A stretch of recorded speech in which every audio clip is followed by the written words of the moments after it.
அன்புள்ள ஆண்டவரே, மீண்டும் உம்முடைய பரிசுத்த நாமத்தின் பலத்தோடு இந்த வியாழக்கிழமையின் காலையின்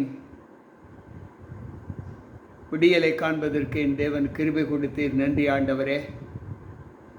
வந்திருக்கின்ற எங்கள் ஒவ்வொருவரோடும் உம்முடைய வல்லமை தங்கி இந்த நாளின் செய்தியை கர்த்தர் ஆசீர்வதித்து கேட்கிற பிள்ளைகளோடு உம்முடைய ஒத்தாசை இருக்க அருள் புரியும். மீட்பர் இயேசு கிறிஸ்துவின் நாமத்தில் ஜெபிக்கிறேன் நல்ல பிதாவே, ஆமென்.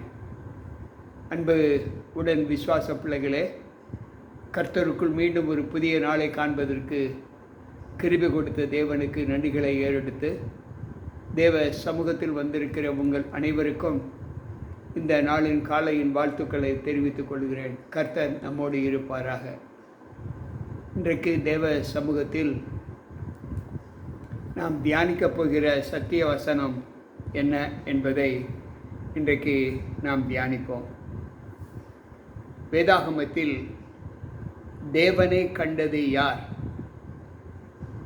என்ற ஒரு கேள்வியை எழுப்பினால் வேதம் சொல்லுகிற பதில் 2. அது என்ன பதில் என்பதை இன்றைக்கு நாம் சத்திய எழுத்துக்களில் இருந்து நாம் தியானிப்போம். 1 யோவான் 4வது அதிகாரம் 12வது வசனம். தேவனை ஒருவனும் ஒருபோதும் கண்டது இல்லை. நாம் ஒருவரிடத்தில் ஒருவர் அன்பு கூர்ந்தால் தேவன் நமக்குள் நிலைத்திருக்கிறார், அவருடைய அன்பும் நமக்குள் பூரணப்படும். தேவனை ஒருவனும் ஒருபோது கண்டது இல்லை. அந்த கேள்விக்கு பதில், தேவனை யாரும் பார்த்தது இல்லை. ஆனால் அதே பதில், நாம் ஒருவருக்கொருவர் அன்பு கூர்ந்தால் தேவன் நமக்குள் நிலைத்திருக்கிறார் என்பதை நம்மால் உணர முடியும் என்று வேதம் சொல்லுகிறது. 1 யோவான் 4வது அதிகாரம் 20வது வசனம் சொல்லுகிறது, தேவனிடத்தில் அன்பு கூறுகிறேன் என்று ஒருவன் சொல்லியும் தன் சகோதரனை பகைத்தால் அவன் பொய்யன். தான் கண்ட சகோதரனிடத்தில் அன்பு கூறாதவன் தான் காணாத தேவனிடத்தில் எப்படி அன்பு கூறுவான்? இந்த வசனம் நமக்கு சொல்லுகிறது, நம்மோடு இருக்கிற சகோதரத்தினிடத்திலே நாம் அன்பு காண்பிக்கவில்லை என்றால் தேவனை நாம் பார்க்க முடியாது.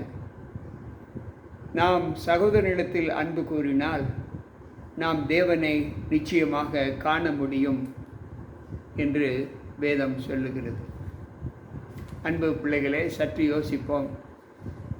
ஒவ்வொரு நாளும் நம்முடைய வாழ்க்கையின் ஜீவிதத்திலே நாம் ஆண்டவருக்குள் வளர்க்கிற அந்த அறிவை குறித்து நாம் சற்று சிந்திப்போம்.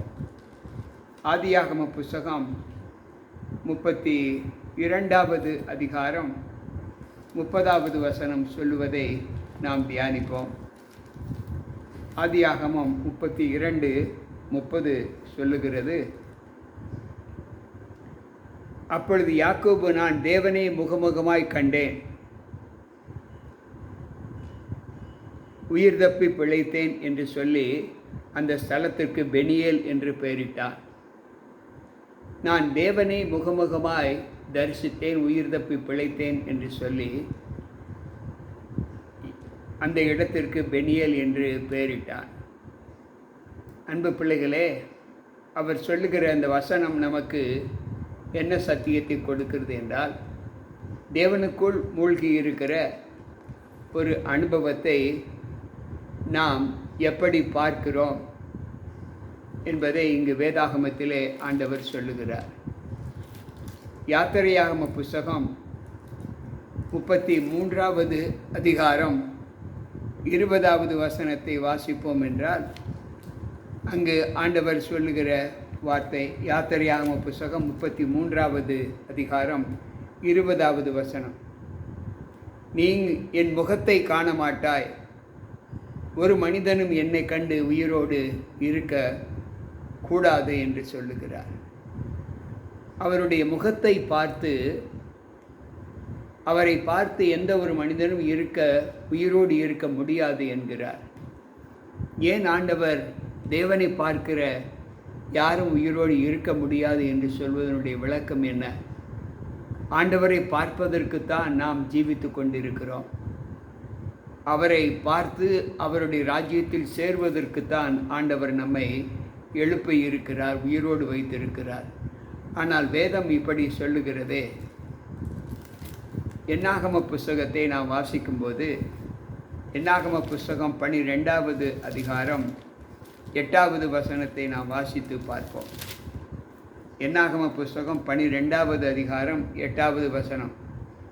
நான் அவனுடன் மறைபொருளாக அல்ல, முகமுகமாக பிரதியட்சமாகவும் பேசுகிறேன். அவன் கர்த்தரின் சாயலை காண்கிறான். இப்படி இருக்க நீங்கள் என் தாசனாகிய மோசேக்கு விரோதமாக பேச உங்களுக்கு பயமில்லாமற் போனது என்ன என்றார். இங்கு மோசேயை குறித்து ஆண்டவர் சொல்லும்போது, நான் அவனுடன் மறைபொருளாக பேசவில்லை, முகமுகமாக பிரதியட்சமாகவே பேசுகிறேன். அவன் கர்த்தரின் சாயலை காண்கிறான். இப்படி இருக்க என் தாசனாகிய மோசேக்கு விரோதமாக நீங்கள் பேச உங்களுக்கு பயமில்லாமல் போனது என்ன என்று சொல்லுகிறார். அதே மோசேயை ஆண்டவர் ஒரு காலத்தில் சொன்னார், நீ என் முகத்தை காண மாட்டாய், ஒரு மனிதனும் என்னை கண்டு உயிரோடு இருக்கக்கூடாது என்கிறார். ஆனால் மோசேயை குறித்து அந்த மக்கள் அவதூறாய் பேசும்போது ஆண்டவர் சொல்லுகிறார், நான் அவனோடு முகமுகமாய் தரிசனமான தேவன், முகமுகமாக பேசின தேவன், என்னை அவன் முகமுகமாக பார்த்த தேவன். அவன் கர்த்தரின் சாயலாக அங்கு பார்க்கிறான், கர்த்தரின் சாயலை அவன் கண்டுவிட்டான் என்று ஆண்டவர் சொல்லுகிறார்.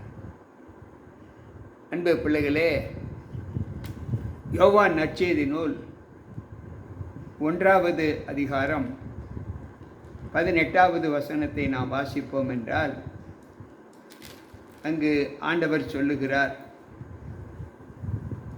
எப்படியெனில் தேவனை ஒருவனும் ஒரு காலும் கண்டது இல்லை, பிதாவின் மடியில் இருக்கிற ஒரே குமாரனே அவரை வெளிப்படுத்தினார் என்று சொல்லப்பட்டிருக்கிறது. பிதாவின் மடியில் இருக்கிற தேவனே அவரை வெளிப்படுத்தினார் என்று சொல்லப்பட்டிருக்கிறது.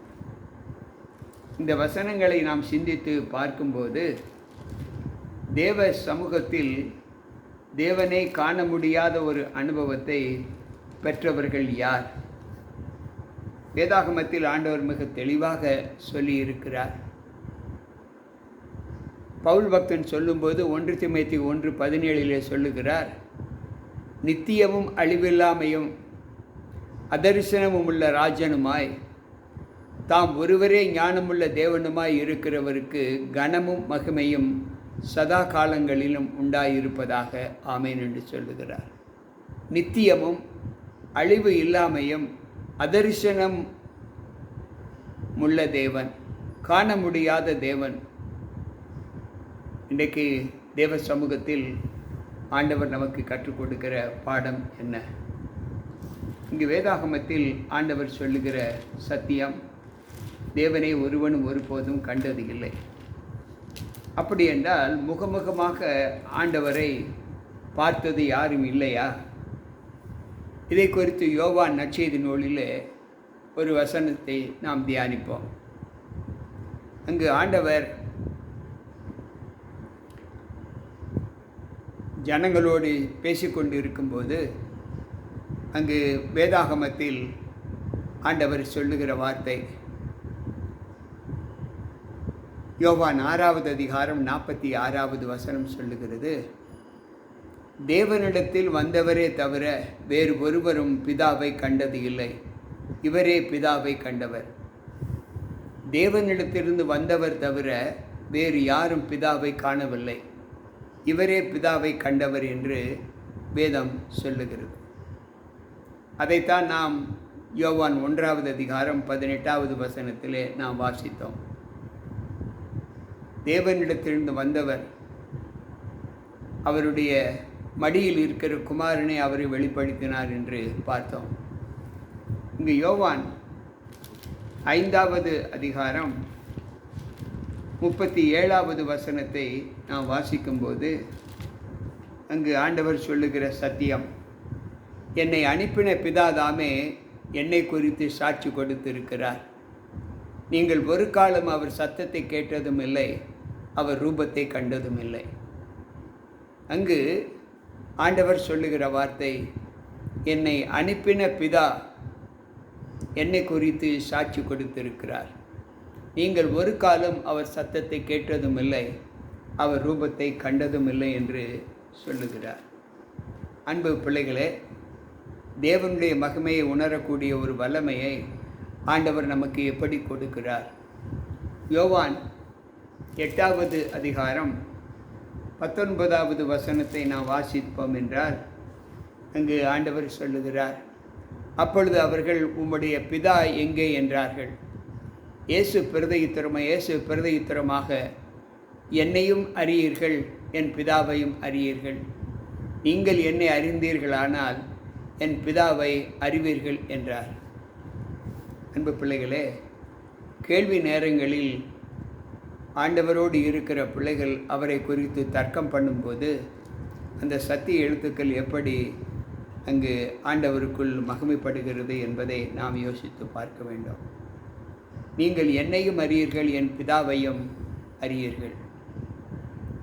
ஏன் அவரை அறிய முடியாது என்று நாம் தியானித்து பார்த்தால், கொலேசியரின் புஸ்தகம் 1வது அதிகாரம் 15வது வசனம் இப்படி சொல்லுகிறது.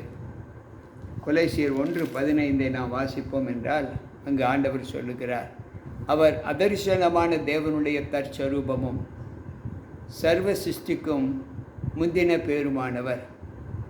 அவர் அதர்சனமான தேவனுடைய சிருஷ்டியாக இருக்கிறார். காண முடியாத ஒரு ரூபத்தை அவர் பெற்றிருக்கிறார். சர்வ சிருஷ்டிக்கும் முந்தினவர் என்று வேதம் சொல்லுகிறது. அன்பு பிள்ளைகளே, சற்று யோசிப்போம். அன்றைக்கு ஆண்டவர் நானே தேவன் என்று அறிக்கை பண்ணும்போது அங்கிருந்த பிள்ளைகள் ஆண்டவரை உதாசீனப்படுத்தினார்கள். நீர் எப்படி தேவனாக இருக்க முடியும் என்று. அங்கு அவர்கள் தேவனோடு தர்க்கம் பண்ணும்போது அவர் சொல்லுகிறார், யோவான் 14வது அதிகாரம் 6வது வசனம் சொல்லுகிறது, அதற்கு இயேசு, நானே வழியும் சத்தியமும் ஜீவனுமாய் இருக்கிறேன். என்னாலே அல்லாமல் ஒருவனும் பிதாவினிடத்தில் வரான். என்னை அறிந்தீர்களானால் என் பிதாவையும் அறிந்திருப்பீர்கள். இது முதல் நீங்கள் அவரை அறிந்தும் அவரை கண்டும் இருக்கிறீர்கள் என்றார். அப்பொழுது பிலிப்பு அவரை நோக்கி, ஆண்டவரே, பிதாவை எங்களுக்கு காண்பியும் என்று கேட்கிறார். அப்பொழுது ஆண்டவர் பதில் சொல்லுகிறார், நான் இவ்வளவு காலம் உங்களோடு கூட இருந்தும் நீ என்னை அறியவில்லையா? என்னை கண்டவன் பிதாவை கண்டான். எங்களுக்கு பிதாவை காண்பியும் என்று எப்படி நீ சொல்லுகிறாய் என்று கேட்கிறார். அன்பு பிள்ளைகளே, இந்த வசனம் நமக்கு கற்பிக்கிறது, தேவனை ஒருவனும் ஒருபோதும் கண்டது இல்லை. அப்படி என்றால் தேவனை பார்ப்பதற்கு நாம் என்ன செய்ய வேண்டும்? அவருடைய சரீரத்தின் வல்லமையை நாம் நம்முடைய சரீரத்தில் தரித்திருக்க வேண்டும். தேவ சாயலை நாம் பெற்றிருக்க வேண்டும். யாரெல்லாம் தேவ சாயலை பெற்றிருக்கிறார்களோ அவர்கள் தேவனை தரிசித்த ஒரு அனுபவத்தை பெற்றிருக்கிறார்கள் என்று வேதம் கற்றுக் கொடுக்கிறது. சக மனிதரிடத்தில் அன்பு கூறுகிறவன் தேவனை தனக்குள்ளாகவே கண்டுகொண்டு இருக்கிறான். யாரெல்லாம் தேவ சமூகத்தில் தேவ பிள்ளைகளிடத்தில் சக மனிதர்களிடத்தில் அன்பு காட்டுகிறார்களோ அவர்கள் தேவ ரூபத்தை பார்க்கிற அனுபவத்தை பெற்றிருக்கிறார்கள். ஒருவேளை வேதம் அவர்களுக்கு சொல்லுகிற ஆலோசனை என்னவென்றால், அவர் காணக்கூடாத தேவன், அதர்சனமான தேவனுடைய தற்ஸ்வரூபத்தை பெற்றவர். அப்படியெல்லாம் இருக்கும்போது வேதம் சொல்லுகிற வார்த்தை, பிதாவினிடத்தில் இருந்து இறங்கினவரே தேவனை கண்டவர், வேறு யாரும் தேவனை காணவில்லை என்று வேதம் சொல்லுகிறதே. மனுஷீகத்தில் மாமிசத்தில் நாம் தேவனை நாம் காண முடியாது. நமக்குள் மாமிச வாழ்க்கை இருக்குமென்றால் நாம் தேவனை தரிசிக்க முடியாது, பார்க்க முடியாது. எப்பொழுது ஆவியின் சிந்தை நமக்குள் இருக்கிறதோ அந்த ஆவியின் சிந்தையில் நம்முடைய வாழ்க்கை காணப்பட்டால் தேவனுடைய உறவுகளை, தேவனுடைய அசைவுகளை நாம் சுவீகரித்து கொள்ள முடியும், பார்க்க முடியும். என்னை கண்டவன் பிதாவை கண்டான் என்று ஆண்டவர் சொல்லுகிறாரே.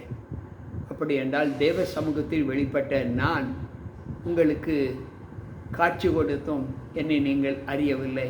ஏன் அறியவில்லை என்றால் என் மீது நீங்கள் அன்பு காட்டவில்லை. நான் சொன்ன சகோதர அன்பிலே நீங்கள் நிலைத்திருக்கவில்லை. எனவேதான் நீங்கள் என்னை காணவில்லை.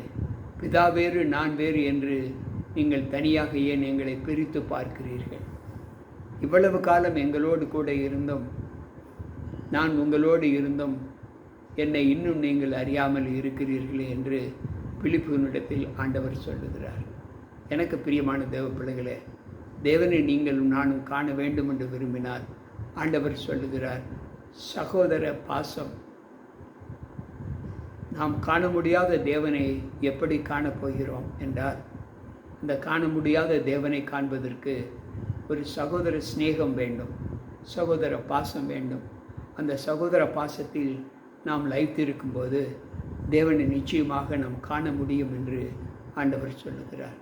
அந்த அன்பிலே நம்மை தேவ சமூகத்தில் ஒப்பு கொடுத்து நாம் தேவனை தினமும் தரிசிக்கிற ஒரு அனுபவத்தை பெற வேண்டுமென்றால் இன்றைக்கு தேவ சமூகத்தில் நம்மை தாழ்த்துவோம். அன்பு ஆண்டவரே, உம்முடைய வார்த்தைகளை கேட்டுக்கொண்டிருக்கிற எங்கள் ஒவ்வொருவருக்குள்ளும் தேவனை ஒருவனும் ஒருபோதும் காண முடியாது என்ற சொல்லுக்கு ஆண்டவரே காண முடியும் என்பதை நீர் எங்களுக்கு வேத சத்தியத்தின் மூலமாக நிரூபித்து காண்பித்தீர். நன்றி ஆண்டவரே. மனுஷகத்தில் வாழ்கிற நாங்கள் உம்மை காண முடியாது தான், அது உண்மை. ஆனாலும் தெய்வீகத்தில் நாங்கள் வாழ்வோம் என்றால் உம்மை அனுதினமும் தரிசிக்கிற ஒரு அனுபவத்தை நாங்கள் பெற முடியும் என்பதை நாங்கள் உணர்கிறோம். என்னை கண்டவன் பிதாவை கண்டான் என்று சொன்னீரே. இந்த நாளிலும் உம்முடைய குணலட்சணங்களை நாங்கள் பின்பற்றி நடக்கும்போது உம்மை தரிசிக்கிற ஒரு அனுபவத்தை நாங்கள் பெற்றிருக்கிறோம் என்பதை அறிந்து கொண்டோம். கேட்டுக்கொண்டிருக்கிற ஒவ்வொரு பிள்ளைகளுக்கும் அப்படிப்பட்ட பலத்தை தந்து உம்முடைய வார்த்தைகளுக்கு கீழ்ப்படிந்து நடக்கிற ஒரு அனுபவத்தை பிள்ளைகளுக்கு தாரும். எல்லாம் வல்ல ஆண்டவர் நீர் வரும்போது உம்முடைய சமூகத்தில் நாங்கள் ஒவ்வொரு நாளும் தியானத்தை கேட்டுக்கொண்டிருக்கிற நாங்கள் அனைவரும் குடும்ப சகிதமாக உம்மிடத்தில் வர எங்களை ஒப்புக் கொடுக்கிறோம். மீட்பர் இயேசு கிறிஸ்துவின் நாமத்தில் ஜெபிக்கிறேன் நல்ல பிதாவே, ஆமென். அன்பு பிள்ளைகளே, மீண்டும் கர்த்தருடைய சமூகத்தில் நல்ல வார்த்தைகளை கேட்டதற்காய் ஆண்டவருக்கு நன்றிகளை ஏறெடுத்து வந்திருக்கின்ற உங்கள் அனைவருக்கும் ஆண்டவர் இயேசு கிறிஸ்துவின் நாமத்தில் வாழ்த்துக்களை தெரிவித்துக் கொள்கிறேன். மீண்டும் நாளை சந்திப்போம். கர்த்தர் நம்மோடு இருப்பாராக. ஆமென், ஆமென்.